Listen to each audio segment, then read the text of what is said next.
Our next session will discuss this very issue. With the current situation regarding COVID-19, telemedicine and virtual engagement has changed drastically. In the next segment, experts will discuss the changes and opportunities in telemedicine. This session is moderated by Frank Fazio, President and CEO of AMC Group. He is also a committee member of this Aesthetics Tech Summit. Please join me in welcoming Frank and the panel. Welcome to our panel on telemedicine and virtual engagement in medical aesthetics. My name is Frank Fazio, and I will serve as your moderator for our next session. With the significant advancement in digital health technologies and the accelerated adoption of these technologies given the COVID-19 pandemic, hospital systems, private physician practices, and industry have shifted their engagement with patients and consumers in a way that has not been seen in the past. I would like to welcome our panelists, Todd Wood, Chief Commercial Officer at DermTech, Dr. Joel Cohen, Board Certified Dermatologist from Englewood, Colorado, and Gina Bertolini from K&L Gates, who serves as partner at the firm. I would like to now welcome our next panelist, Dr. Joel Cohen, an internationally recognized physician who practices in the metropolitan area of Denver, Colorado. Dr. Cohen? I'm Joel Cohen from Denver, Colorado, and it's a pleasure to be at this meeting. I'm going to be talking about the dermatology and aesthetic perspective of COVID, including teledermatology for the next few minutes. So I practice in metropolitan Denver, Colorado. We have two sites. One is at a regional medical center and one is at a large private office. They look very much the same. We have 6 physicians and 3 other folks doing some of the aesthetic and procedural work as well. And honestly, 2020 started out very normal for our family. My daughter, my youngest, is a junior Bronco cheerleader. We went skiing. Denver has the biggest stock show in the world, and driving John Deere tractors and playing with farm animals, everything was going okay. The second weekend, I was at meetings with Steve Fagan and Rod Rourke and Michael Kaminer at the basement of a Dallas-Fort Worth Grand Hyatt that we've all been to countless times. And then ODAC the very next weekend, Orlando Derm and Aesthetic Conference, really great content. It was the biggest year of ODAC ever. We had a lot of residents and a lot of people from all over the place traveling. And then we started to hear about the COVID-19. We started to hear from Chinese authorities who said there was no evidence of any human-to-human transmission, yet this was in the news. And I came home from ODAC. We went to my son's birthday party. We all flew to Maui Derm the very next weekend. And similarly, Maui Derm was the biggest meeting it's ever been. It was fantastic. And people really from all over in terms of points of the globe were there. And then I flew Wednesday night from Maui to Paris. And I arrived in Paris Friday morning for IMCAS. I walked into my room, was excited. I had a great view of the Eiffel Tower. I looked at the program and realized, man, I got to shower and I got to get off my Aloha shirt and put on a suit and look presentable for IMCAS, and ran into a bunch of friends on the way to the lecture room, was trying to stay awake, getting wired on coffee. And the lecture rooms were full, as you can see. Thousands of people, 20,000 people were at IMCAS. And we really didn't hear that much about coronavirus. I went to the Malmerton Monet Museum, looked at a bunch of beautiful paintings. I was really the only one there, but it wasn't until the next day that I was at the Louvre that I saw literally hundreds of people wearing masks. And I said, something's going on here. I went back to the IMCAS meeting, nobody was wearing masks. The very next weekend was Miami Cosmetic Surgery, showed up there, nobody was wearing masks, but many of us who had been at IMCAS had some sort of sore throat, was losing our voice. It was hard to take a deep breath without a big cough. And I flew back from Miami Cosmetic Surgery, literally put on landed at Denver tuxedo. International Airport directly from Miami Cosmetic Surgery, trying to finish putting on a tuxedo in my car and meeting my wife at the National Jewish Beaux-Arts Ball Gala. I was in a snow-covered, honestly, car, freezing. I had no voice, couldn't take a deep breath. And we Denver International Airport ended up at this gala with 1,500 people. Many people out there were coughing and hacking. The very next morning, Sunday morning, we had the installation of a laser for a very important clinical trial. And Emil Tangeti came to my office along with other people, and it was exciting. I had no voice and hard to take a deep breath. Lots was going on in the world. And at that same time, I had published with the crew from UC Irvine, where my faculty appointment was, about emergency dermatologic situations. We had no idea what was awaiting us. I've written a lot about and have had interest for a long time in really bruising and impending necrosis and some protocols for that. But honestly, we heard about coronavirus. We saw Fauci talk on the news on March 8th. There's no reason to be walking around with a mask, end quote. So we just did business as usual. We went to my youngest daughter's parents' evening at school. We met her friends. We saw her artwork. The next day we went skiing with some friends and another family and playing hockey. I could hardly breathe. Jokingly, I'm reading Practical Dermatology on the chairlift, and people were having a good time. You can see what else was going on in the chairlift, and people were having a great time. But then we started to hear about the first American and Japanese deaths. Then we had Governor Jay Inslee from Washington State declare a state of emergency after many deaths in a nursing home. And then the jokes came, and people really were scared. We closed our office on March 17th, my daughter's 16th birthday, St. Patrick's Day. We notified our staff. We gave an announcement like this on our website, on our social media to patients, and we said we'd be closed at least 2 weeks. So at first I was at home. We were doing family things, snowball fights, Nerf gun wars, but then things became really real. We became worried about our practices. It wasn't just 2 weeks. So I was asked by JDD to moderate a session talking about dermatology and COVID and what we were going to do and how we were going to actually navigate this. And we're at the same time trying to get up and running on teledermatology for our practice. And there was a lot of interest. So we started April 1st. By April 7th, there was another one that I moderated with different people talking about different issues, talking about loans and telemedicine and some of the legalities of what we were doing that changed. And many of my friends were listening to me prepare for some of these things where I was on the phone with them, and it was like a Seinfeld. So sweet, Cherry, saving lives. She's one step above working at a Clinique counter. Dermatologist. Skin doesn't need a doctor. Of course not. Wash it, dry it, move on. You're right. I'm going to call her up right now and tell. So honestly, well, I'm a classy guy. One more clip How's here. the life-saving business? It's fine. It must take a really, really big zit to kill a man. You call yourself lifesaver. I call you Pimple Popper MD. Mr. Perry, how are you? I just want to thank you again for saving my life. She saved your life? I had skin cancer. Skin cancer? So the very next week, April 14th, the ASDS decided to put together a skin cancer panel. I moderated. We had people in academics and private practice really talking about how we were going to get back to our patients. We were concerned about skin cancers growing in size.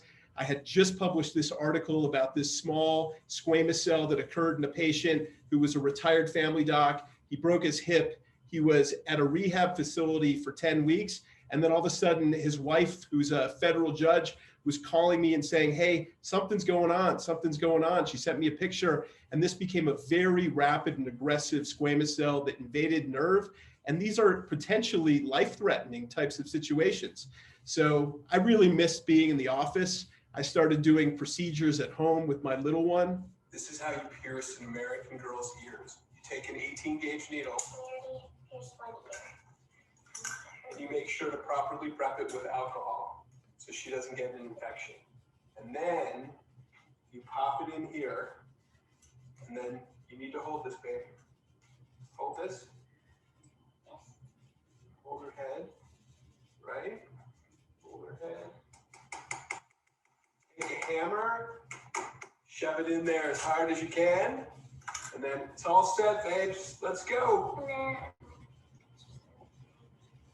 And she's all pierced to match all these other cute American girls that we just pierced as well. She has like cute little bows, she has cute little stars, she has cute little diamonds. That were my second ear piercing stuff. They're all cute. This is how you. And honestly, some of my other colleagues were missing being in the office. We have Matt Avram here doing laser on an eggplant for Instagram. But some people actually were doing things where they were going into COVID units as dermatologists and helping out. And here's Matt at the MGH unit.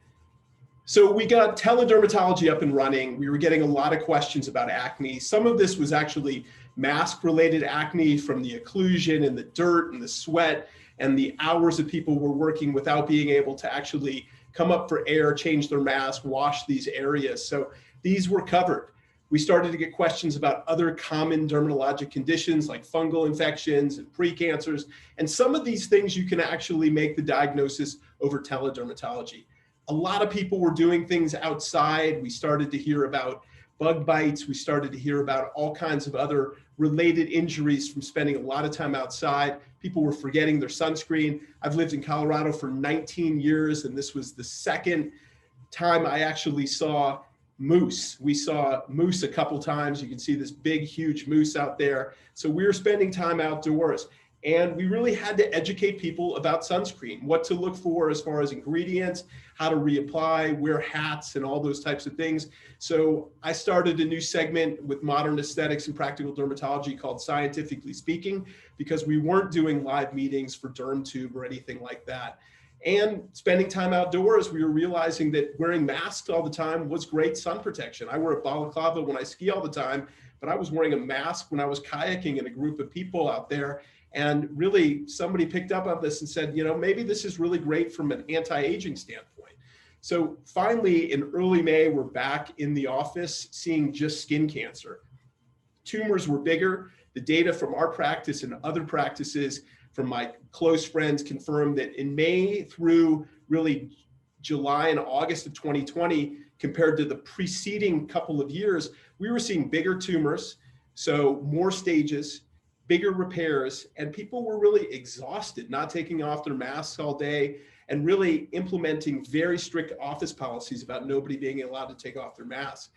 There were studies that came out about teledermatology and telemedicine really reducing the time to access. And this was really, if you send a picture to a dermatologist and say, hey, you concerned about this or not? But really, we can't look at something and tell if something's infected. We can't touch and feel and press and see if there's purulence.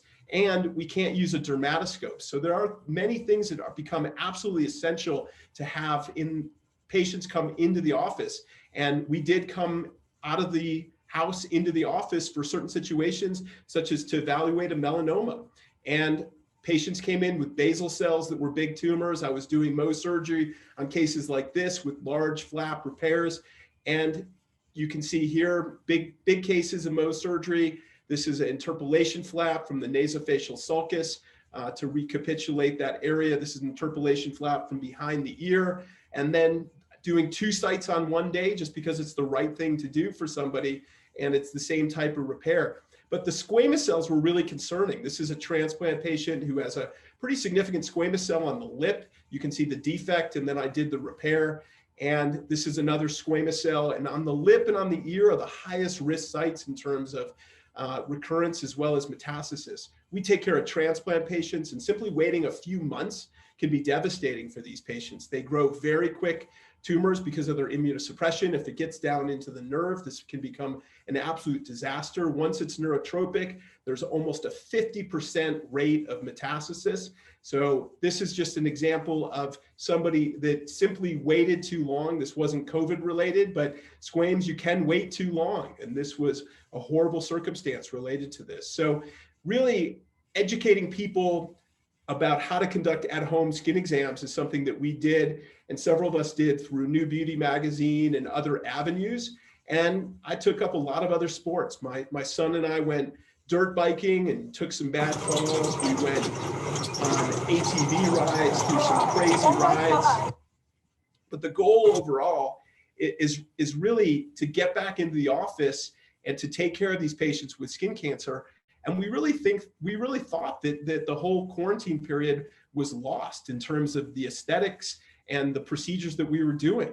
We just jumped on each other's Instagrams, and with Julius Few and Steve Diane and Brian Beisman and Kavita Marawala and friends. And we were just every day doing each other's Instagrams. And then patients would call us and say, can I do an evaluation by telemedicine? And we realized that there's very little you can do from an aesthetic standpoint in terms of telemedicine. You can make a plan of what they can do when they come back, but really when people are ready to take time off and they have time off, they want to get back into the office.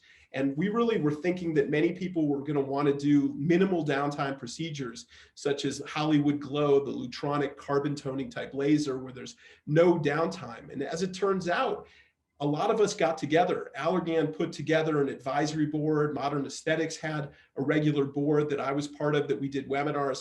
And this Allergan Aesthetic Office Preparedness Panel really put together this comprehensive paper that was just published to really help us think about all the different issues that were going on. We had practice management issues, and we had financial considerations about reopening and paying our staff and patients, that we were bringing back in, and how to let them do things, many of whom have actually lost their insurance. We had to invest in no-touch thermometers.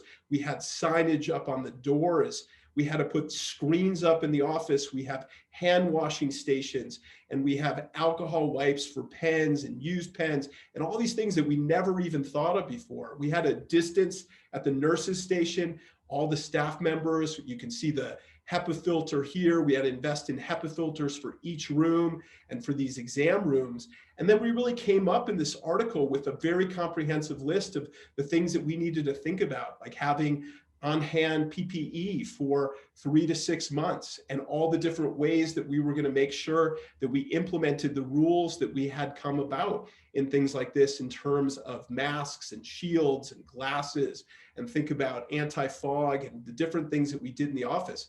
So people started coming in for things above the mask. And then patients had questions of, hey, I missed my neuromodulator dose. Do I need to double the dose? So we did a little story and saying, no, we just sort of pick up where things were left off.